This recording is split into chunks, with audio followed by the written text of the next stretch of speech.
পূরণ করতে পারে। যখন আমাদের মাত্র দুজন সাংসদ ছিলেন সেই সময় আমরা বলতাম যে ভারতীয় জনতা পার্টি ক্ষমতায় এলে ৩৭০ ধারা বাতিল হবে।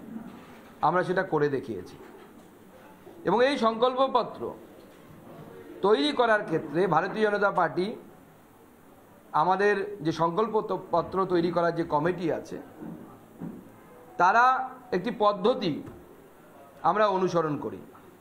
আমরা জনগণের মতামত নিই এবং গতবারও এরকম নেওয়া হয়েছিল। এবার গত ২৬ তারিখে আমাদের সর্বভারতীয় সভাপতি শ্রী জেপি নাড্ডা সাহেব দিল্লির যে আমাদের কেন্দ্রীয় কার্যালয় সেই কেন্দ্রীয় কার্যালয় থেকে এই বিকশিত ভারত এই নাম দিয়ে অর্থাৎ আগামী ২৫ বছরে এই ভারতবর্ষকে উন্নয়নশীল দেশ থেকে উন্নত দেশ এই যে যাত্রা আমাদের এই যে পরিক্রমা সম্পূর্ণ করার জন্য কী ধরনের আমাদের পরিকল্পনা প্রয়োজন তা আমরা জনগণের কাছ থেকে মতামত নেব।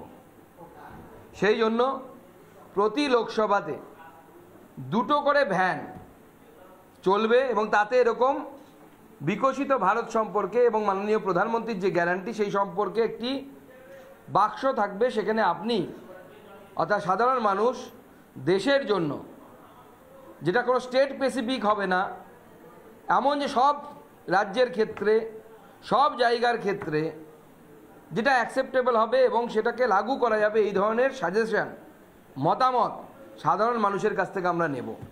এরকম তাদের মতামতের জন্য এই বাক্স তথা পেটি রাখা থাকবে এবং তার সাথে একটি ভ্যান থাকবে এবং সেই ভ্যান এখানে ৩ তারিখ থেকে চালু হবে, শুরু হবে। আজকে আমরা তার আনুষ্ঠানিক শুভারম্ভ করছি এই বিকশিত ভারতে।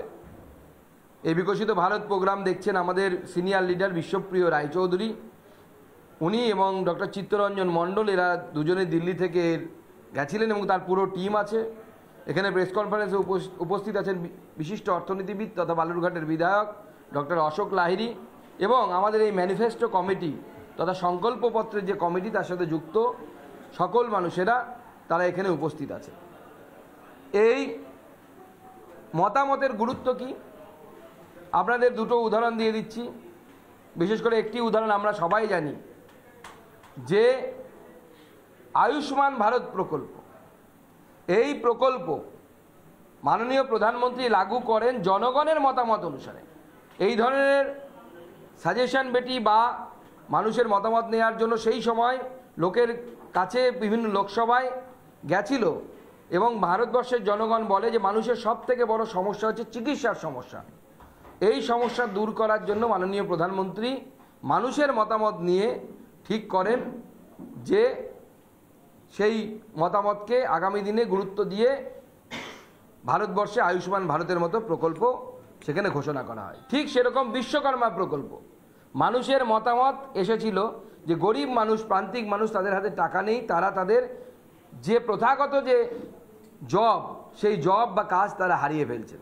সেই জন্য বিশ্বকর্মা যোজনা মাননীয় প্রধানমন্ত্রী এই মত নিয়েই তৈরি করেন।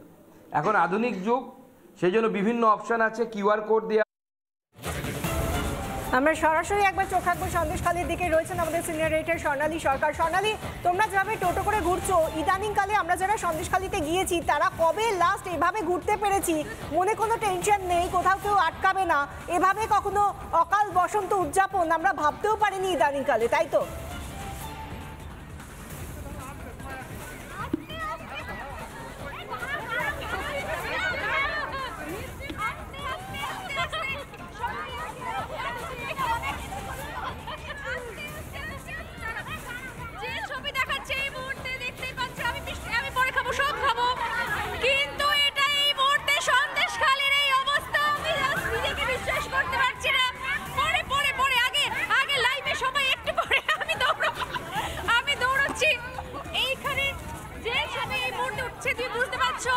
চলে এসেছি আমরা আরো একটা পাড়া পাত্রপাড়ায় চলে এসেছে এই মুহূর্তে এবং এখানে পাগলের মতো দেখো পিঙ্কিকে দেখিয়ে এখানে মহিলারা আমাদের জন্য অপেক্ষাই করছিলেন। যে দিনটা এসেছে আমি একটাই কথা বলতে চাই, খুশি তো? খুশি তো? কতটা খুশি? খুব খুশি। অপেক্ষা ছিল এই সন্দেশখালীর মানুষ, মায়েরা, বোনেরা। সবাইকে জিজ্ঞাসা করি, শেখ শাহজাহান অ্যারেস্ট হওয়ার পর এটা কি অকাল বসন্ত উৎসব, দোল এসে গেছে মনে হচ্ছে। খুশি সবাই? কতটা খুশি? এবং এই জায়গায় দাঁড়িয়ে দিদিকে কি বলতে চান? শেখ শাহজাহান অ্যারেস্ট হয়ে গেল, তাকে কোমরে দড়ি দিয়ে নিয়ে গেল না, হাতে হ্যান্ডকাপ পরে না, রাতের অন্ধকারে অ্যারেস্টটা পছন্দ হলো না। দেখা যাচ্ছে না। বলছে কোমরে দড়ি পরানো হলো না, রাতের অন্ধকারে লুকিয়ে নিয়ে যাওয়া হলে কেমন অ্যারেস্ট? তাহলে গরিবদেরকে নিয়ে গেলে হাতে দড়ি দিয়ে টানা হিচড়া করে নিয়ে যায়, ওটা কি অফিসার নিয়ে দড়ি হাতে দিল না কিছু না? ভালোভাবে নিয়ে গেল, এটা কেমন অ্যারেস্ট হলো? যাবজ্জীবন চাই আমরা, ফাঁসি। এখানে বলছে তারা যাবজ্জীবন চাই, তারা ফাঁসি চাইছে। এক মিনিট। এখানে একদিকে উৎসব চলছে, তার পাশাপাশি কিন্তু এখনো পর্যন্ত সন্দেশখালীর মায়েরা কিন্তু অপেক্ষা করে রয়েছেন। তারা বলছেন যে হয়নি, যে ওয়াশিং মেশিন। ফলে আমাদের পার্টি থেকেও পরবর্তী ক্ষেত্রে কেউ যদি সাসপেন্ড হয়ে মাননীয় প্রধানমন্ত্রীর সভায় দেখা যায়, আমরা কেউ অবাক হব না। গতকাল একটি কোর্টে সেন্ট্রাল এজেন্সি তারা জানান মহামান্য আদালতকে যে রাজ্য পুলিশ যেন অ্যারেস্ট না করে, অ্যারেস্ট যেন সেন্ট্রাল এজেন্সি করে। অর্থাৎ তার মানে আবার সেই বিজেপি স্পোক্সপারসন হয়ে তারা চাইছিলেন যতক্ষণ না নরেন্দ্র মোদী মাননীয় প্রধানমন্ত্রী বঙ্গদেশে আসছেন, ততক্ষণ এই শেখ শাহজাহান এবং সন্দেশখালী ইস্যুটা জিইয়ে রাখতে, এবং ঘন ঘন তাদের আলাদা আলাদা করে সন্দেশখালী যাওয়া, তাদের দৌড়ে যাওয়া, সেখানে গিয়ে বিশৃঙ্খলা তৈরি করা, নানা রকম সাম্প্রদায়িক বক্তব্য একজন নানা ধর্মের মানুষকে উদ্দেশ্য করে বলা, এগুলো আমরা সব দেখেছি।